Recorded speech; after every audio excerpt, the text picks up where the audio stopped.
Hi, it's Dr. Crystal Maxwell here, and thank you so much for joining me. Today, we're going to talk about some of the myths associated with weight loss.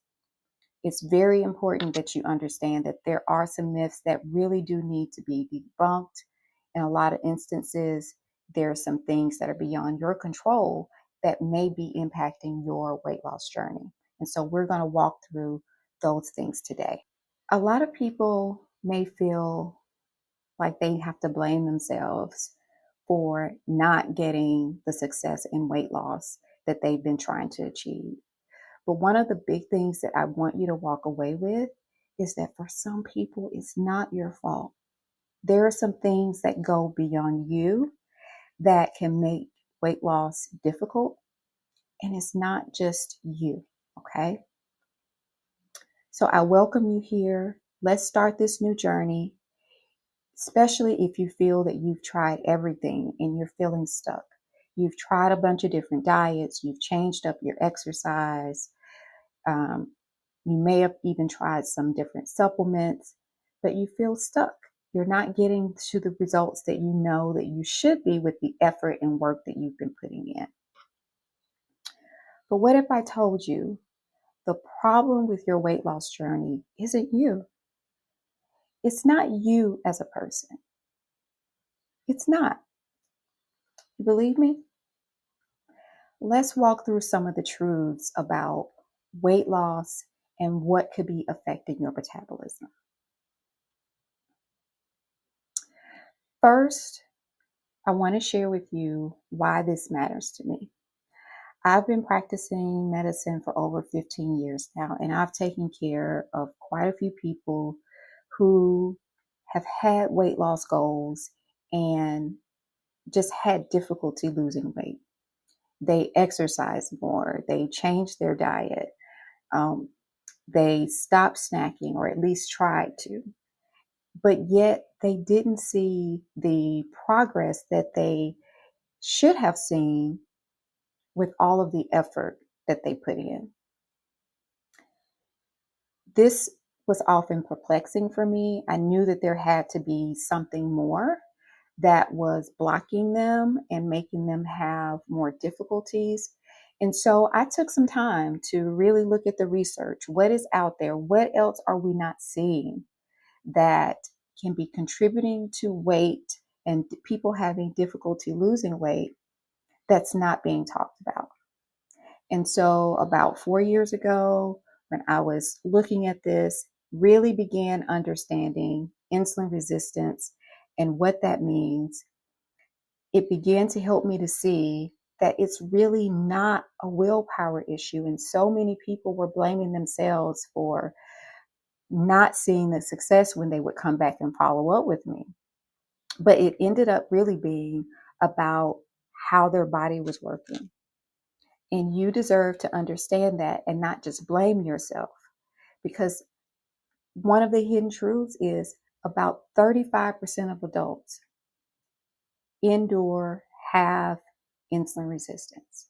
And a lot of these people are not diagnosed with insulin resistance, so they don't even know that they're dealing with it. And so if you're going in that kind of rat wheel circle, hamster wheel circle, and you're not seeing what you should be seeing with all the work that you're putting in, you may be in this number.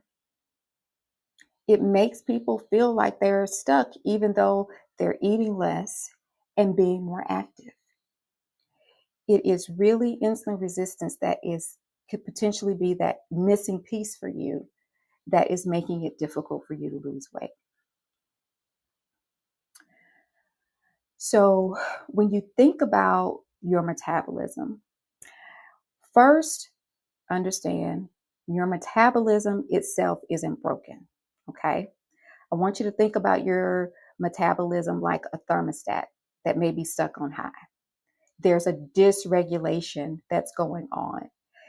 It's not that you're lazy and not that you're not trying. It's not that you're not even trying to snack, but you're having cravings that may be going on that's making you snack even though you know you should do better and pick better options. So when the metabolism, like having your thermostat stuck on high, it's taking too much insulin to get the job done.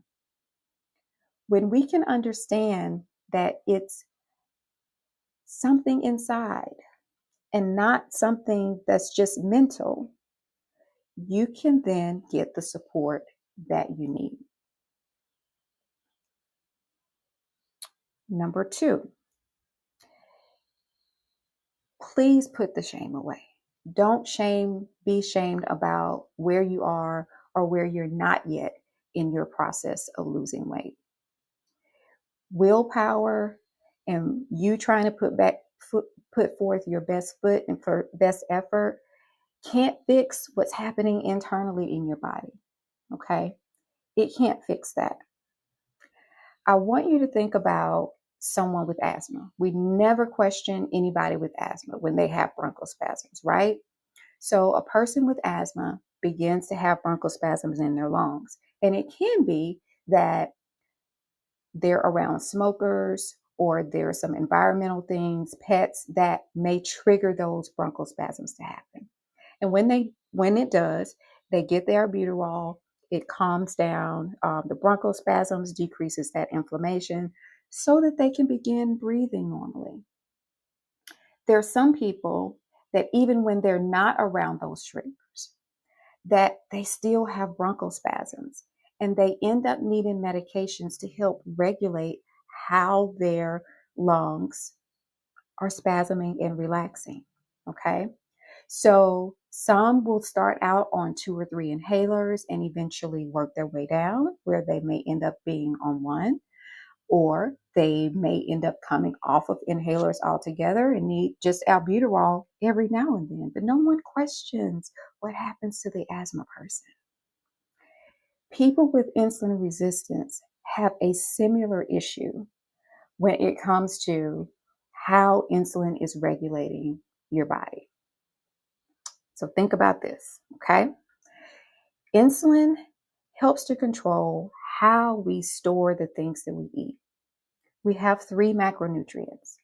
We have carbohydrates, proteins, and fats.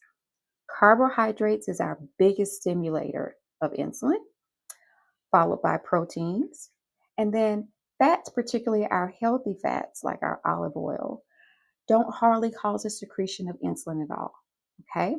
But when we have a carbohydrate or we have that protein that's being broken down, insulin is responsible for the storage process that is about to happen, okay? So insulin levels will go up when we have that carbohydrate or protein so that the extra glucose that's in the bloodstream can go and be stored somewhere, because insulin knows that too much glucose in the bloodstream is not healthy for us. That's pre-diabetes and diabetes, okay? So when it senses that, okay, the brain, all of our organs, all of our muscles have all of the glucose that we need, and now there's some excess glucose floating around in the bloodstream, insulin is responsible for getting that glucose level stored, getting it closer to normal, and getting that excess glucose cleared and stored somewhere else. Where is the first place that it wants to store it? In the liver. It will store glucose in the form of glycogen in our liver. Our liver is about the size of our fist, okay? So it's really not that big. So insulin comes, knocks on our liver's door, and you can think of it kind of like a hotel, and says, hey, can I get extra glucose in here so that they can stay where it's supposed to stay? The liver doesn't want to live in a toxic environment either, an environment that has too much glucose. So as long as there's room in hotel liver, the liver says, why, yes, it will come and store it in the form of glycogen here. But what happens if you've brought too much glucose? So say instead of bringing a Nissan Sentra full of glucose, it brings an 18-wheeler, and there's not enough room in our liver for all of that to be stored. Insulin is responsible for figuring out where that extra goes, okay? And so if it can't store it inside of the liver in the form of glycogen, it's gonna go store it around our organs, okay? in our muscles, where our muscles are becoming fat, around the liver, where now we're getting fatty liver. Okay, it has to store it somewhere, and it's primarily going to begin doing that as fat. So there's this whole dysregulation process that insulin is responsible for, and it will direct the body to end up storing the foods that we eat, beverages that have glucose in them, in the form of fat, if it can't store it in the healthy form of glycogen inside the liver. So there's this regulation that's happening, and we don't want to lose sight that hormonal process. There are a whole bunch of hormones that are talking to one another from insulin that's going up to the brain, going through the gut. We don't want to lose sight that there's a process happening within our system that's now dysregulated, and our body may be in more of a fat storage mode. So even if you do eat less glucose sometimes, or less protein, less food, and you exercise more, if that system is overwhelmed, it could be putting your body in more of a fat storage mode every time you take in something. Or if you're not taking in something, it's not releasing glycogen for fuel. It's making sure that it holds on to fat for fuel. And so when that process is dysregulated, it's not just about you. It's about all of those processes that are happening inside of you. Just like it's those processes that are happening inside the lungs for that asthmatic. It goes beyond just your willpower. Medications are not cheating, okay? When we look at our people with asthma, we don't tell them that they're cheating by using their inhalers to make their lungs to relax so that they can breathe, okay? When we're using medications to help pull our body out of fat storage mode and get insulin and the liver to work more effectively, and all of the hormones like GLP to work correctly, it's not cheating. It's a tool that can help the system to get back regulated. Everybody's path is different, okay? Extreme diets that have shamed people or made you feel like, well, you do it this way, you got to do it this way, it's a one size fit all. That doesn't work. Everybody's different. Even the way that your sibling may lose weight is different from the way that you might. The way that your mother or father may lose weight is different from you. The way that your child may lose weight is different from you. The way that your husband or your wife, everybody is different. And so you have to look at yourself as an individual to get to see how it goes, how your process is going to go. Everyone's journey is not going to follow the same rules. You have to build a personal plan that's just for you and that's sustainable for you. So when I'm working with people, even if I'm working with members of the same family, things that I recommend to one may be a little different than the other, because you're two different people. You have different likes and dislikes. Your taste buds are different. Your experiences are different. And so you have to take that into account when you are in the process of losing weight. Otherwise, you as a person, as an individual, are not going to get the care that you need and that makes sense for you to be able to sustain. There are a lot of people who will lose 10 or 20 pounds in 3 months, and they lose it quickly because they've done some really aggressive things. But now, how do you sustain that? The sustaining part is so important. I've had a patient who was struggling with weight loss. She initially was kind of losing the same 5-10 pounds over and over, and it was very frustrating for her. She had tried some medications, some of the older medications. She was barely eating. She began over exercising because she felt like, if I just exercise more, I can get the weight off. It made her feel hopeless. It made her feel very, very frustrated. And then when we talked about changing to GLP-1 medication that could help, her insurance didn't cover it. So then there was this frustrating part of, okay, now there's a new medicine on the market that may be able to help, but my insurance doesn't cover it. But we were able to do a cash pay option to get her the medication. She's lost over 30 pounds and she's maintaining her weight loss, because the way that she began understanding was, one, it wasn't just her. The cravings, the food noise was not just something that she either invented or that was the fault of her own. There was more. And so when she got with GLP-1 medication to calm down the food noise, to make it where we could make some changes and adjustments with her nutrition, she felt so much better. She felt so much better because she knew it was well beyond her. So if you're feeling stuck, I do want you to know that you're not alone. As we said, at least around 35% of people who are trying to lose weight have insulin resistance that's making it difficult. Doesn't mean that your body's broken, but there is something that's dysregulated in there that you might need an additional tool to help. And it's not a quick fix when we do GLP-1 medications to help you with weight loss, because what you eat when you do eat matters. The timing of what you eat when you do eat matters. Sleep, stress, there are a lot of different factors that come together that make you you, and we have to keep that in mind. And so coming up with a full, personalized, overall plan for you to help with your weight loss is what helps to make sure that it's sustainable. Okay?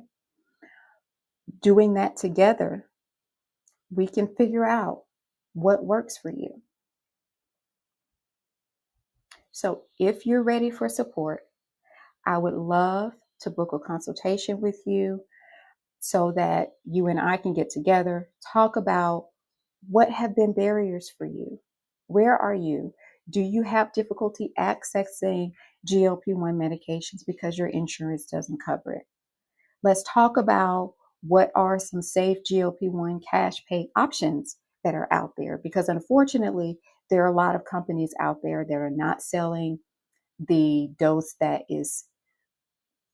can be very effective, or some of the ingredients that they put in there can end up causing a lot of side effects because it's not very pure. So cheaper is not always better. And you do want to make sure you're using a reputable source of getting it. And then you want to make sure that you have someone who's trained, who can help to guide you as a person, as an individual through the process.